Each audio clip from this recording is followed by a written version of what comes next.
Honourable Judges, ladies and gentlemen, Assalamu alaikum. I'm going to provide you with an international context for our discussion on various forms of dispute resolution and in particular commercial courts. It is well known, well accepted that in recent years there has been an exponential increase in international arbitration worldwide as a trusted form of dispute resolution. But in parallel with that, there has also been an exponential increase in commercial courts worldwide. These are courts that are catering for particular needs in terms of streamlined, efficient, and trusted dispute resolution, often in the English language or the language of the business itself, often catering for non-domestic needs. And these have grown up now in all parts of the world. Famously, the London Commercial Court, which is now over 100 years old, it actually caters for 80% of its users are not from the UK. But we now see it in Singapore, we see it in the Middle East, the DIFC in Abu Dhabi, in Qatar, in Bahrain. We see it throughout Europe, France, Germany, Switzerland, in countries such as Kazakhstan and in China. These are all countries that are not only promoting arbitration, they are also promoting commercial courts. And it's important for us to understand why that is, because there are key lessons for Pakistan if we do so.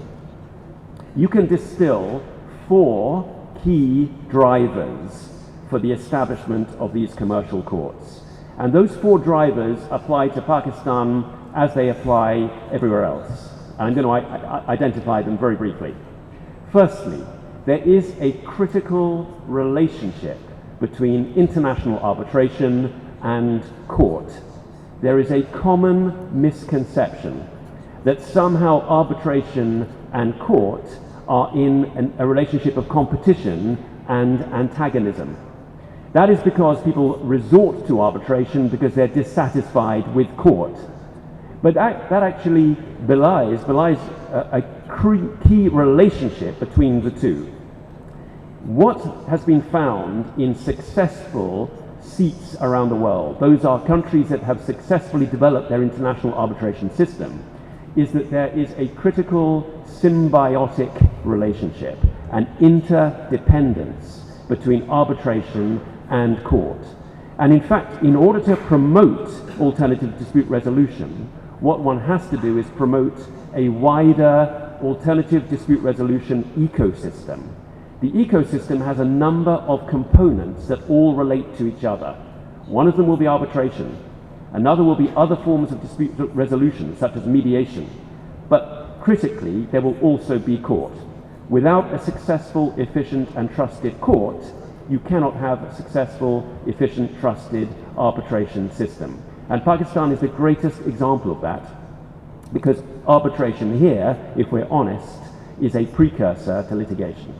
Because the court system is not at the moment, or historically has not been strong and supportive and efficient for the arbitration system itself has been weakened and has not properly developed. The second key driver for commercial courts is the realization that if court is critical to arbitration, it's got to be a specialized court. So whilst court is looked to support the arbitration system, during the whole course of a normal arbitration from beginning to end, the court is there in a supervisory capacity. That simply doesn't work unless the court itself understands arbitration. And that has led towards the need for specialized judges served by specialized counsel. And that has been the real genesis of commercial courts. That is a forum that's technical, that's efficient, it's expert, but it really understands the concept of arbitration. And therefore it restricts the court process to one of support, but not intervention. The third driver, which is incredibly important for Pakistan, and I think has not really been appreciated adequately, is that if you build an ecosystem for dispute resolution in this way, you actually promote Pakistan generally as a host for foreign direct investment and for broader development. Capital is free-flowing.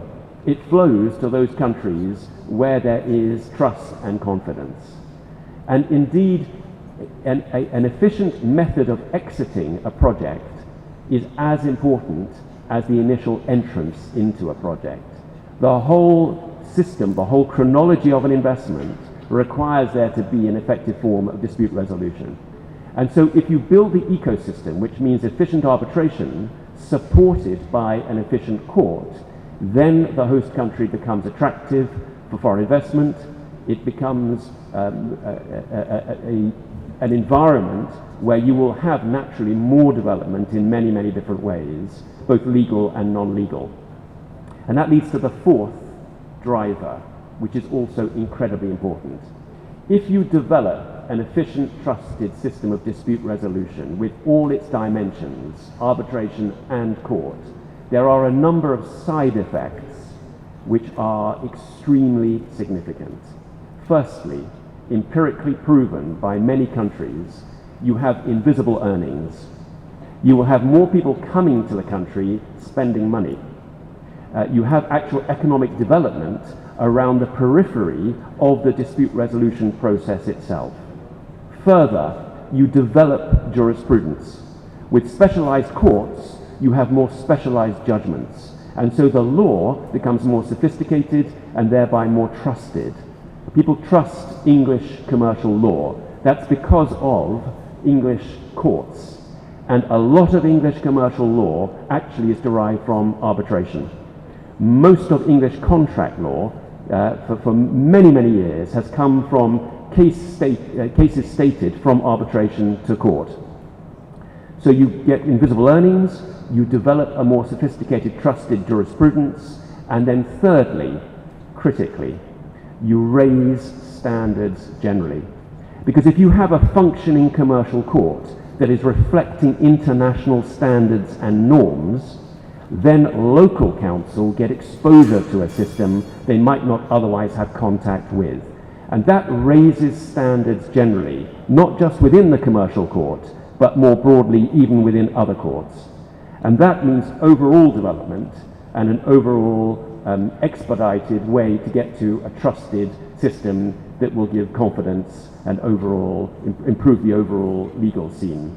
I just conclude by saying that Pakistan is now on its journey to get to this ecosystem. But it is a journey that is specific for each country. And what Pakistan cannot do, and history has shown that it cannot do, is simply import from other countries without crafting something which will work locally. And that is where the Chartered Institute has a singular importance, because Pakistan needs training.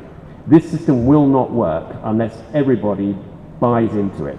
And to buy into it, you need to understand it, and that means training for arbitrators, for judges, for counsel, and for users.